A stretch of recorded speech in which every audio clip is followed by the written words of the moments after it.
Well, howdy, howdy, howdy. Dearly senior citizen here. Greetings, boys, girls, and all of our non-binary friends, and welcome to this, a brand new day. And remember, no matter who you are valid. And they're working on the ceiling, it's not ceilings, that's in here, the roofs and the solar panels and such again. So it's going to be loud because it's cooler and far less sunny today. In fact, it was gray skies out when I was out walking this morning. So nice that it's cooler, but joy on that. And also, this reminded me, this is my bottle of off. I had a comment about concerns about what the mosquito bites that I was talking about on my knees the other day. And it was like, make sure to watch for bed bugs. And boy, oh boy, we have a huge bed bug problem in the United States. It's like 1 out of 5 households or so is struggling. Luckily though, the way they've got the places set up here, our beds don't have frames per se. There are metal latticework platforms with 6 legs, 2 at the bottom, 2 at the top, and then 2 in the middle. And then the mattresses, or bottom mattresses, have the anti-bed bug enveloping that keeps bed bugs from getting into those. And then that's what we have for the beds. And then if you get anything else, you put it on top. So there's really no place for them. Plus, I have seen, and I worry about that. When I mention that I've had like 5 or 6 mosquito bites on my knees here, I don't mean in one night. I mean all together over the span of like a month and a half or so here.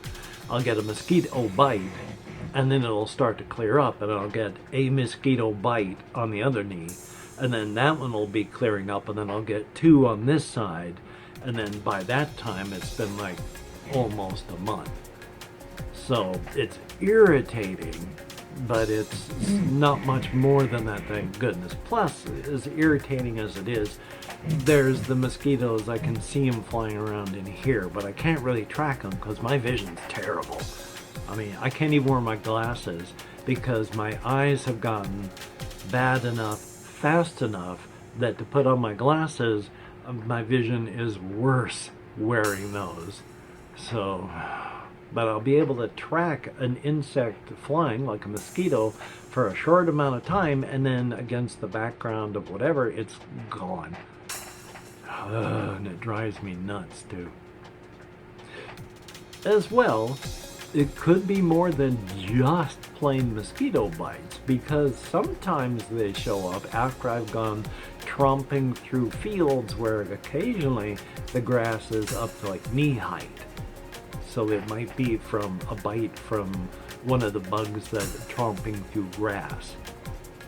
I've tried less knee-high grass tromping of late just to see if that does anything, because I hate mosquito bites on my knees, because as I walk, my pant legs go and rub right up on them. And that is very tender skin going, oh, don't you want to reach down and scratch? So that's joyous and fun.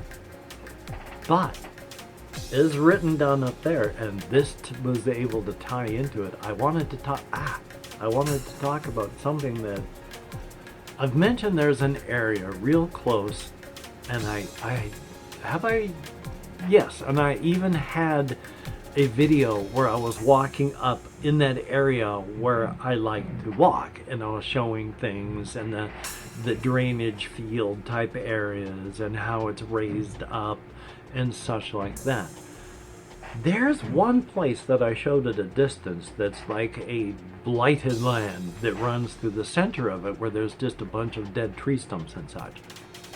I accidentally, because I was going tromping off through the not quite knee-high but pretty tall grass, trying to avoid that area because I didn't know what it would be like, but not knowing exactly where I was going because I was tromping off into new territory, and I got the very end of it, and oh boy, it's actually kind of cool while being, a blighted wasteland type thing, because there's all sorts of these fallen logs and then dead tree stumps.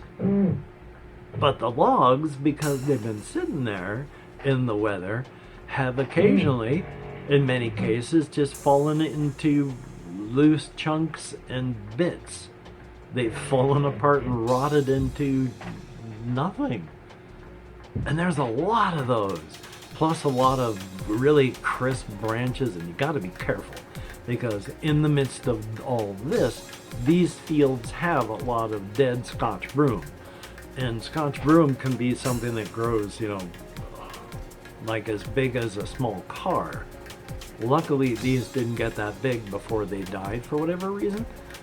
But even though they're dead, they are still something you got to be very careful when you're walking. Because if you get your foot underneath one of the dead sprays of branches, you are going to flop over onto your face, because they will take you down. So it's walking through that blighted wasteland is literally like that, because it is like 50 feet wide, 150 feet long, and there's a whole bunch of dead trees in that area. Now, it is also filled with grass, and there are also bushes and some smaller trees that are also growing in the middle of all that. But it's just in the midst of this blighted wasteland. I don't know why the trees died. I don't know what happened when they were all doing that.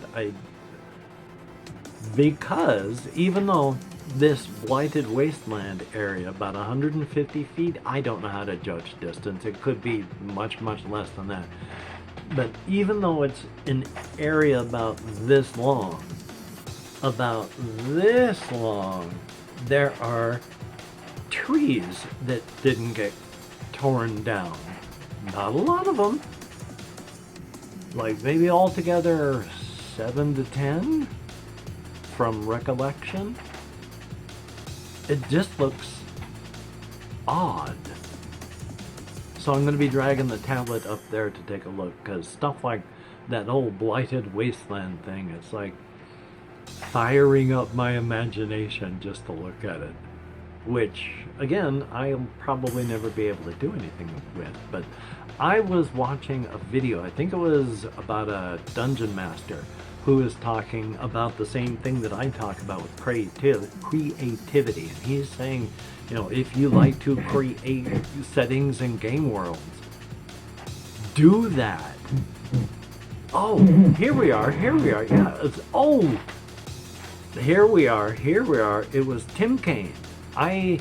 Tim Kaine, when he was younger, like 30 years ago, was the producer and such for the original Fallout game. And then he didn't get into Fallout 2, and he went off to form Troika with Arcanum, and then he's done Outer Worlds of late. He's like 3 years younger than I am. And he's got a YouTube channel where he talks about game stuff. And one of the things he was talking about, what you would like to do in such. And now I can't remember where I was going with it, because I have severe to moderate to severe is the direction you were in it, ADD. So my apologies on that. I'm quite sure I might have had a point.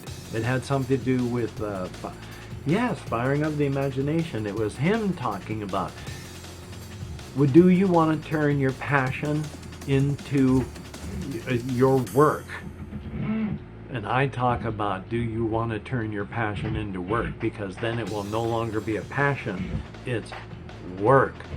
And he says there's a lot of people out there that will not do that, because it will ruin the thing that they are passionate about for them. And so that, I just thought that was important enough to pass on. That it's that whole thing. Now was a more driven man than I ever was, but it's interesting to listen to him and listen to his life and the things that he did, and the things that he did, which also ties into a thing that I had seen as a meme about ADHD.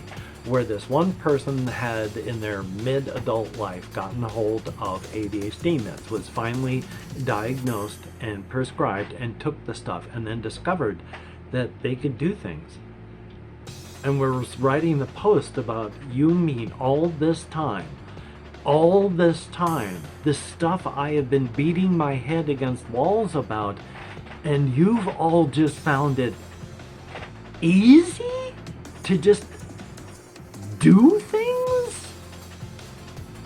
And I was like, yeah, apparently one of the first and stronger feelings you get when you start ADHD meds is a feeling of outrage, because everyone else that doesn't have this ADHD problem, you just do things because you want to, instead of having to solve problems or fight battles or face a cliff that you can't climb.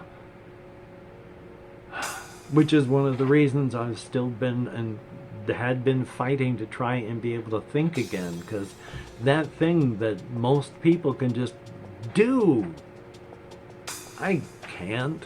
I mean, obviously I can think, but being able to think coherently is a whole lot more difficult. Being able to just think properly, to remember, to be able to pause thoughts, to not be time blind. But life is life, is it not? I also have up here, I played last night another game of this, Space Marine Adventures Labyrinth of the Necrons. Now this one went much faster, because I had played it before, and so I was much more confident about the rules and what to do. And so I didn't zip through it, but again, I knew what to do, so I didn't have to go flipping through the pages all that often. It was still more tense than you would think something like this would be, where the bad guys don't do anything but stare at you. But again, your character can only move so far in a turn. And every turn, more of the bad guys might teleport in. And they have 6 teleport places that they can be. And sometimes you have to hope that bad guy isn't going to teleport on top of yours. But you have to be there where it's going to happen, because you need to get somewhere. And sometimes that bet doesn't pay off. I had one of my Space Marines was moving along, had to be in a teleport spot, and wham! That was the place where they teleport in. And when that happens, your Space Marine goes from normal to wounded. And when your character goes to wounded, one more teleport in on top of them, and they're out of the game because they're dead. And wham! Got hit once and then had to stop. And if you have a bunch of the Necrons around a teleport spot and they have to teleport in there, well, if you can run a straight line along the areas to a blank square here, that's where they end up. So you could be still 4 or 5 squares away from a teleport spot, and they still might teleport in on top of you. And my wounded Space Marine whammed again, so he went dead. Now if you make it off the board, and there are 3 teleport spots, 1, 2, and 3, there are 3 teleport spots that are a possible exits. Only when you do your objective for the board do you flip all of those 3 pieces over to reveal which place is the actual exit you have to run for. Then you have to run for that exit. It was during that time I lost that one. 4 of the Space Marines getting out is a major victory. 3 of them getting out is a minor victory. So thumbs up on that. I'm going to be doing a recording of that game for the channel here very soon, because I want to do that. And also real quick, because I think it was Woofy in comments had mentioned the way I count. I count in American Sign Language, and the reason it's done like 1, 2, and 3 is because if you do it this way, well, this is a W. So you don't want to go, oh, what are they doing, 3 or W?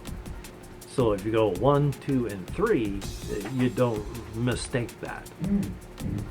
And there are a lot of places in the world where actually you do count, where the thumb is counted. Sometimes it's 1, but for American Sign Language, it's 1, 2, and 3. And that's the only reason I do that, because at one point I was learning American Sign Language, and while I can remember some just symbols and some of the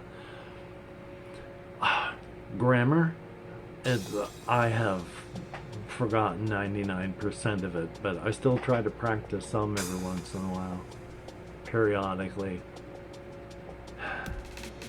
Time and tide. What else do I have up here? Oh yes, talking about I had mentioned that I'm playing Fallout New Vegas again in hardcore survival. And I am playing hardcore survival, where if your limbs are crippled, you either have to have a doctor's bag, or you gotta go to a doctor to get them uncrippled. Now, it's not the end of the world if your limbs are crippled. One of the reasons I was doing this is I watched the video about a person who plays it in survival. And if you get limbs crippled, you can still play.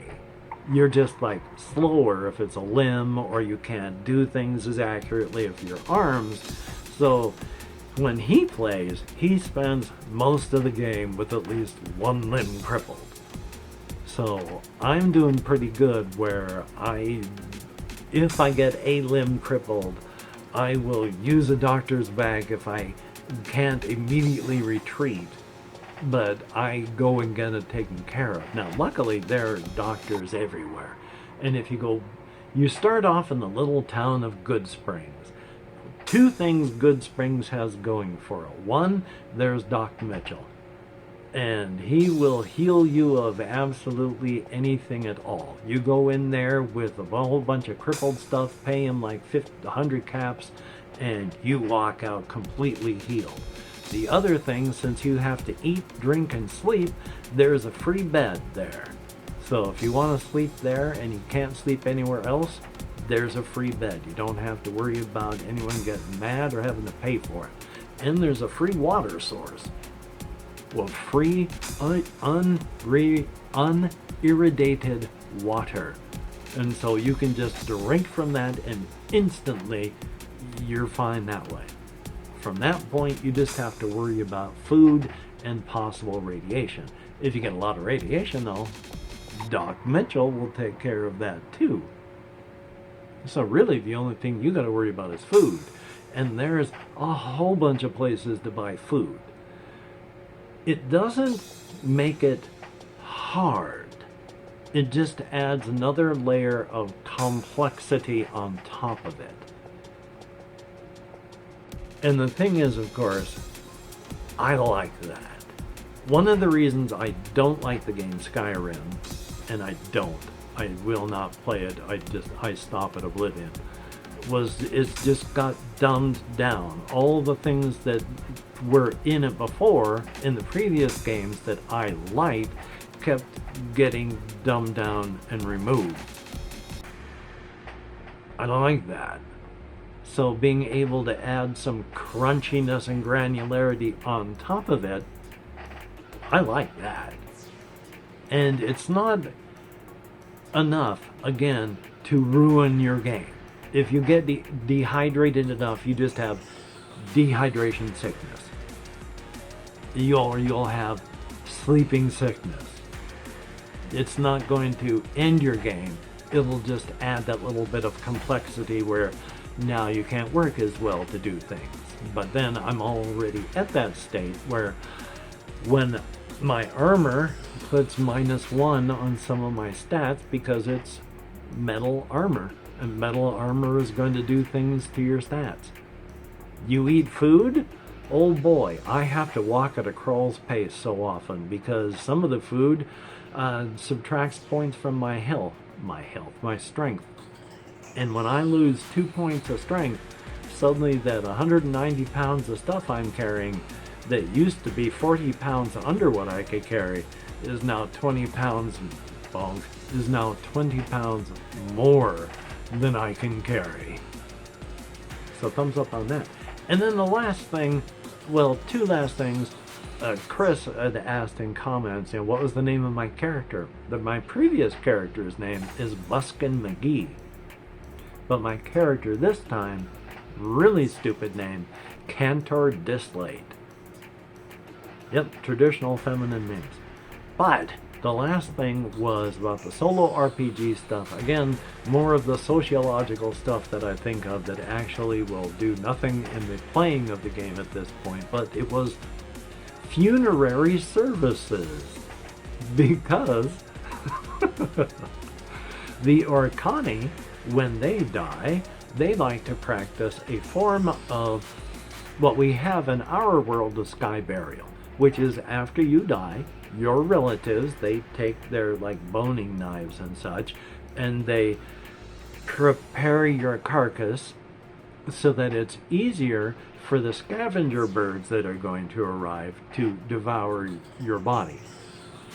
And then after all the meat has been eaten, they will gather up the bones and take those to an ossuary.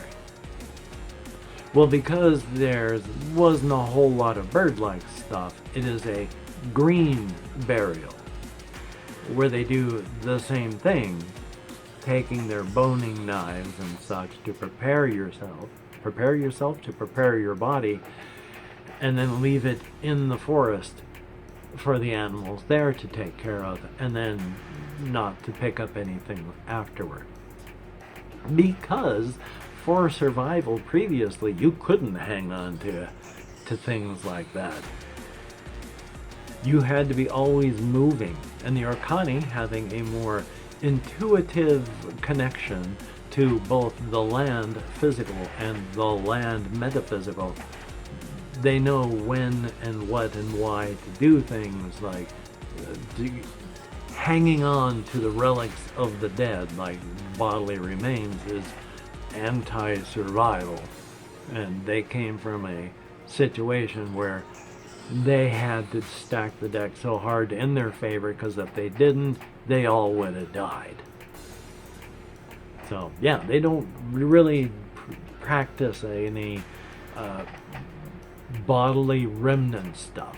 It's prepared the carcass for a green burial, and then whatever services there are not for the dead, they are for the living, to help them let go. And so you let go. Now the Hobani, the Hobbs, they practice, of course. I mean, every one of them, all of them are going to be practicing to some degree, treating the land well and giving back to the land.